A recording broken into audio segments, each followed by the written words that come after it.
काम करते हैं, आगे बढ़ते हैं। हमारे साथ जुड़े हैं वाइट ओक कैपिटल मैनेजमेंट के सीईओ आशीष सोमैया। उनसे बात करेंगे। म्यूचुअल इंडस्ट्री के एक प्रोमिनेंट फेस हैं, उनसे समझते हैं कि इस समय मार्केट में उनकी क्या स्ट्रेटजी है। आशीष जी, गुड मॉर्निंग। एक क्लियरली हमारी मार्केट में मैं एक डेटा पढ़ रहा था कि 700 दिन हो गए सेंसेक्स को ऑल टाइम हाई बनाए हुए। 700 दिन मतलब 2 साल के करीब हो गया है अब। लेकिन इंडिविजुअल स्टॉक्स में अच्छे मूव्स हैं, तो इंडेक्स शायद वो ना रिफ्लेक्ट कर रहा हो। क्या व्यू रहेगा आपका इस समय मार्केट को लेकर के? यही चलने वाला है कि इंडेक्स कहीं नहीं जाएगा लेकिन स्टॉक स्पेसिफिक मूव्स अच्छे रहेंगे? जी, ऐसा थोड़े समय के लिए तो ऑनेस्टली ऐसा लग रहा है हमको भी। और हम ज्यादा इसके बारे में चिंतित नहीं हो रहे और कंप्लेन भी नहीं कर रहे, क्योंकि अनुज जी, क्या होता है कि अगर आप थोड़ा पीछे जाके 2023-24 देख लें, तो वो इनफैक्ट एक्टिव मैनेजर्स के लिए और हम जैसे एक balance portfolio, diversified portfolio, bottom up stock picking, जिस तरीके से हम इंडेक्स को बीट करने के लिए अपनी पोर्टफोलियो स्ट्रेटजी बनाते हैं, उसके लिए पिछला साल 2 साल एक्चुअली बेटर है। बजाय इसके कि भाई 2023-24 अगर आप देखें तो एक तरीके से मार्केट में इतना मोमेंटम था कि तब अगर आप देखते तो अगर कमोडिटी, सिक्लिकल, पीएसयूज, पूरा small cap space, defence, ship building, तो मार्केट का कुछ हिस्सा चल रहा था और कुछ हिस्सा मार्केट का बिल्कुल ही नहीं चल रहा था। तो जब मार्केट में एक हाई बीटा रैली आती है, एक पोलराइज्ड मोमेंटम बन जाता है, वो in fact diversified portfolios, relative benchmark को बीट करने के लिए जो हम पोर्टफोलियोज बनाते हैं, उसके लिए 23-24 अलग चैलेंज था। अगर आप गौर से देखें तो 2024 से लेकर 2026 तक हम लोगों का एक्चुअली काफी सिग्निफिकेंट पॉजिटिव अल्फा बना है। जैसा आपने बताया कि भाई सेंसेक्स तो 700 दिनों से न्यू हाई नहीं बना पा रहा है, लेकिन अगर आप हमारे फंड्स देखें तो कई फंड्स का तो डबल डिजिट कंपाउंडेड रिटर्न है, कई फंड्स का high single digit compounded return है। तो बोलने वाली बात यह है कि पिछले 2 साल में जब इंडेक्स में कुछ नहीं हुआ है, स्टॉक पिकिंग के लिए, जैसा आपने खुद बताया, मैं वही चीज आंकड़ों के साथ बता रहा हूँ कि भाई स्टॉक पिकिंग के लिए बढ़िया समय रहा है। और दूसरी चीज की अगर आप देखें इन 2 सालों में, तो हमारी डोमेस्टिक कॉर्पोरेट परफॉर्मेंस, हमारी डोमेस्टिक जो पॉलिसी मैनेजमेंट है, मॉनेटरी पॉलिसी ले लीजिए, गवर्नमेंट फिस्कल पॉलिसी ले लीजिए, ये सब चीजों के चलते domestic environment, domestic performance actually improve हुआ है। और बाहर के जो हेडविंड्स थे कि भाई ये एआई की रैली थी, अब थोड़े बहुत सवालिया निशान इस पे उठ रहे हैं, तो जो बाहर दूसरे मार्केट्स को जो चीजें आकर्षक बना रही थी, वो भी थोड़ी हेडविंड हमारे लिए कम हो रही है। तो कुल मिला के मुझे ऐसा लगता है कि डोमेस्टिक सिचुएशन इंप्रूव हो रही है, बाहर की हेडविंड्स कम हो रही है। थोड़े समय ऐसी अनिश्चितता रह सकती है, बट अल्टीमेटली अगर यहाँ से हम 6-12 महीने या 1 साल भी देखें, तो ऐसा रहेगा नहीं मार्केट। मुझे ऐसा लगता है कि अच्छे रिटर्न्स बन सकते हैं आगे जाकर के। ओके। कौन कौन से थीम्स है जहां पर इस समय आप सबसे ज्यादा पॉजिटिव हैं? अनुज जी, मैं ऑनेस्टली पिछले थोड़े समय में ये अल्फा भी इसीलिए बन रहा है क्योंकि मार्केट हेट्रोजीनियस हो चुका है।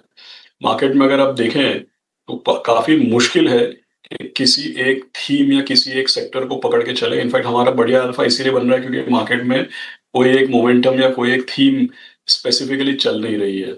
तो ये एक है। बट जरूर अगर आप यहाँ से आगे देखें तो हम एटलीस्ट म्यूचुअल फंड के जो निवेशक हैं, वित्तीय सलाहकारों से हमारी बात होती है, हम हमेशा उनको बोलते हैं कि भाई ये ऐसा माहौल है जिसमें एक broad based diversified multi cap portfolio करना बेटर है। लेकिन अगर फिर भी सेक्टर्स की अगर बात होती है, तो मुझे ऐसा लगता है कि जैसे पहले भी हमने डिस्कस किया है, हमारा जो फाइनेंशियल्स, कैपिटल मार्केट्स जो है, capital markets, asset management, wealth management, ये स्पेस जरूर देखने जैसा है।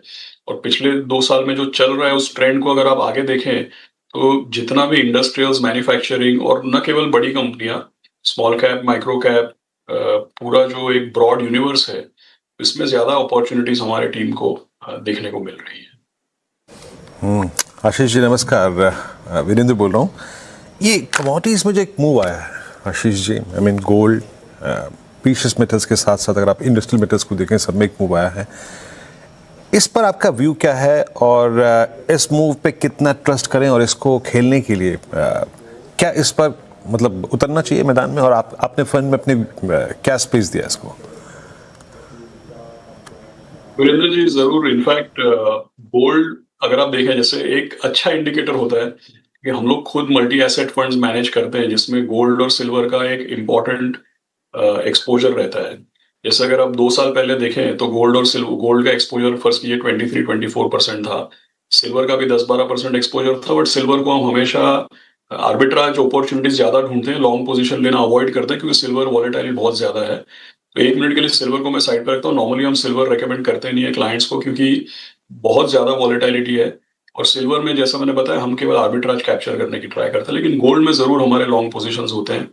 तो एक समय ऐसा था 2 साल पहले जब 23-24 जो भी हम लोग वैल्यूएशन पैरामीटर्स यूज करते हैं, इंटरनल मॉडल्स जो यूज करते हैं, रिलेटिव असेसमेंट करते हैं gold versus dollar, gold versus equity, तो उन पैरामीटर्स के बेसिस पे 2024 जुलाई में मुझे याद है फंड में 24% गोल्ड होता था। अभी जनवरी फरवरी में जो चीजें हुई, वॉलेटिलिटी हुई, तब जाकर के 10% के आसपास आ गया। अब फिर से हम लोगों ने पिछले थोड़े समय में गोल्ड इंक्रीज होते हुए देखा है। तो शॉर्ट आंसर ये है कि गोल्ड जो है, जितने भी लोग इक्विटी के निवेशक हैं लेकिन इक्विटी मार्केट की वॉलेटिलिटी उनको हजम नहीं होती है, या ये जैसे अभी मैं अनुज जी से बात कर रहा था, 1-2 साल रिटर्न नहीं बना तो वो परेशान हो जाते हैं। तो काफी ऐसे निवेशक हैं जिन लोगों को ऐसे माहौल में गोल्ड अपने पोर्टफोलियो में हम रखते भी हैं और होना भी चाहिए, क्योंकि बाहर का जो माहौल है, यूएस डॉलर के ऊपर लोगों को जो चिंता हो रही है, ओवरऑल वर्ल्ड की जो फाइनेंशियल सिस्टम, ये जो जियोपॉलिटिक्स की वजह से लोगों को चिंता हो रही है, करेंसीज में पीपल आर वेरी कंसर्न कि भाई डॉलर डिबेस होगा, क्या होगा।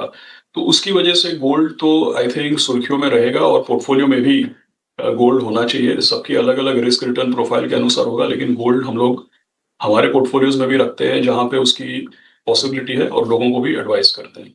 As far as industrial commodities are concerned, उसका भी मुझे ऐसा लगता है कि कहीं ना कहीं पे हार्ड एसेट्स और कहीं ना कहीं पे जो मॉनेटरी एसेट्स हैं उसके ऑल्टरनेट्स की तलाश में लोग हैं।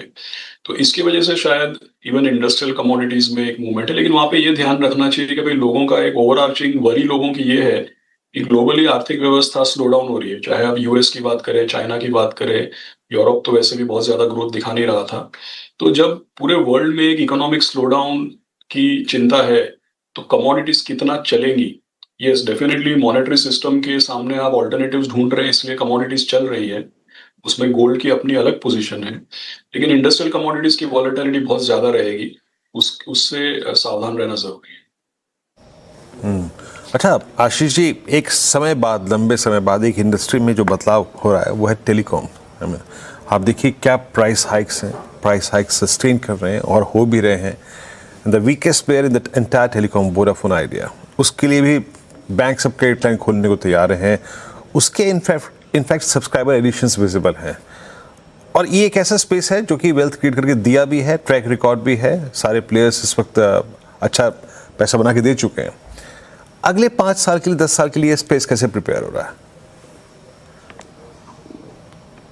एक्चुअली व्यू तो अपनी जगह पे, लेकिन जैसे हम लोगों का एडवांटेज है कि भाई हमारे पोर्टफोलियोज पब्लिक होते हैं, तो हम लोग व्यू तो ऑब्वियसली हैप्पीली अपना शेयर करते हैं, लेकिन पोर्टफोलियो भी दिखता है। तो जैसे जो टॉप कंपनीज हैं टेलीकॉम में, जैसे खास करके हमारे पोर्टफोलियो में काफी समय से टॉप 5 होल्डिंग्स में एयरटेल रहा है हमेशा। तो ये दर्शाता है कि भाई हमारा इसके तरफ क्या व्यू है और क्या पॉजिटिव एक्सपेक्टेशंस हैं। सो हमको वी आर ऑब्वियसली मतलब पॉजिटिव और कंस्ट्रक्टिव है इसके ऊपर आने वाले समय के लिए, और वो पोर्टफोलियोज में दिख भी रहा है। ओके, पोर्टफोलियो में दिख भी रहा है, बिल्कुल। अच्छा, लार्ज कैप प्राइवेट बैंक्स में एक दिक्कत है, क्लियरली सबसे बड़ा प्लेयर चलने को तैयार नहीं है, लेकिन ओवरऑल बैंक्स और एनबीएफसीज में ठीक ठाक मूव्स रहे हैं। यहाँ पर आपकी प्रेफर्ड बास्केट्स क्या होंगी? अनुज जी, इसमें एक्चुअली पोर्टफोलियो में ज्यादा एनबीएफसीज और सेकंड टियर या छोटे बैंक्स जो हैं, आई थिंक इसमें ज्यादा स्कोप, या इसमें ज्यादा, बिकॉज देखिए बड़े बैंक्स की अगर आप बात करें तो मैनेजमेंट कंटिन्यूटी, या जिसको हम केस स्पेसिफिक इश्यूज बोल सकते हैं कि भाई हर एक का अपना अपना, कहीं पे थोड़े समय पहले ये फ्रॉड या गवर्नेंस या अकाउंटिंग का इश्यू हुआ, कहीं पे मैनेजमेंट चेंज का इश्यू हुआ, कहीं पे कुछ। तो इस तरीके से हर एक बैंक में कुछ ना कुछ अनफॉर्चुनेटली एक चर्न एक तरीके से रहा है। तो वो केस स्पेसिफिक है, आई डोंट थिंक उसको सेक्टर के नजरिए से पेंट करना चाहिए। लेकिन अगर आप देखें कि भाई फॉरेन जो बड़े बड़े स्ट्रेटेजिक स्टेक्स लिए जा रहे हैं, कैपिटल डिप्लॉय हो रहा है, जहाँ पे ग्रोथ की ज़्यादा एक्सपेक्टेशन है, जिन बैंकों को एनबीएफसीज को ज़्यादा सक्षम बनाया जा रहा है, आई थिंक वहाँ पे उस तरफ थोड़ा ज़्यादा रुझान है पोर्टफोलियोज में। ओके, अच्छा, ये इस बार की आईटी रैली थोड़ी अलग है क्या? क्या व्यू होगा इस समय आपका आईटी पर? सोनू जी, कंटिन्यूसली जैसे हम लोग की इसके पहले भी 3-4 बार बात हुई है, सो हम लोग कंस्ट्रक्टिव हैं इसके ऊपर। और एक तरीके से अगर आप देखें, काफ़ी पोर्टफोलियोज में ओवरवेट भी हैं। हम अपने निवेशकों को, वित्तीय सलाहकारों को, जैसे हमने तो 1 साल पहले थोड़ा जल्दी हो गए हम, लेकिन हमने एक digital specific thematic digital fund भी लॉन्च किया था 1 साल पहले। तो उसकी शुरुआत बहुत ज़्यादा अच्छी नहीं, लेकिन पिछले 3-6 महीने में एक काफ़ी अच्छी मूवमेंट देखने को मिली है। मेरा हमेशा मानना ये है अनुज जी कि भाई आईटी कंपनीज का रोल तो बहुत स्ट्रांग है, लेकिन 20 साल पहले जब लोग Y2K, ERP, SAP ये सब बात करते थे, तब अलग कंपनियां लीडर थी। पिछले 5 साल 7 साल में social, mobile, analytical, cloud, digital ये सब आ गया तो विनर्स अलग हो गए। आगे जाकर भी नए विनर्स बन सकते हैं, लेकिन कुल मिला के सेक्टर में कंस्ट्रक्टिव रहना चाहिए। और स्मॉल कैप, मिड कैप, इस पे हमारा ज्यादा वेटेजेस हैं और ज्यादा आइडिएशन भी उस साइड पे ज्यादा हो रही है। अच्छा आशीष जी, आप एक बड़ा, अगर आप देखें कैपिटल मार्केट में इवेंट है आगे जाके कुछ समय के लिए, एनएससी का आईपीओ, उससे पहले एक्सचेंजेस पर और कमोडिटी एक्सचेंजेस पर, ब्रोकरेजेस पर और एएमसीज पर या फिर डिपॉजिटरीज पर, आप ज़्यादा किस पर कंस्ट्रक्टिव हैं? पिछले 1 साल में जिस प्रकार से डेरिवेटिव वॉल्यूम्स पे प्रभाव पड़ा है, उसको देखते हुए यहाँ से डाउन द लाइन 6 महीने, साल, 1.5 साल, 2 साल के लिए आपका सबसे कंस्ट्रक्टिव व्यू किस पर है इसी पूरी थीम के अंतर्गत? डिफरेंट वर्टिकल्स हैं हमारे पास।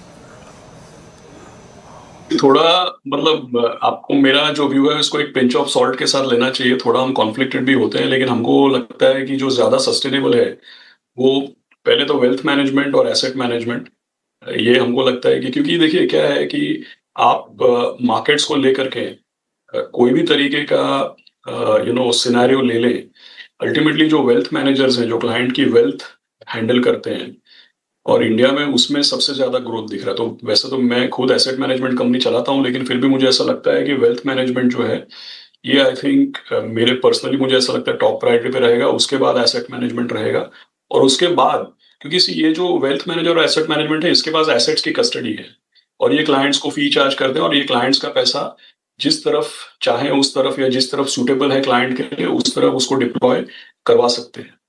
तो ये थोड़ा ज्यादा सस्टेनेबल और ज्यादा लॉन्जेविटी वाला बिजनेस मुझे लगता है।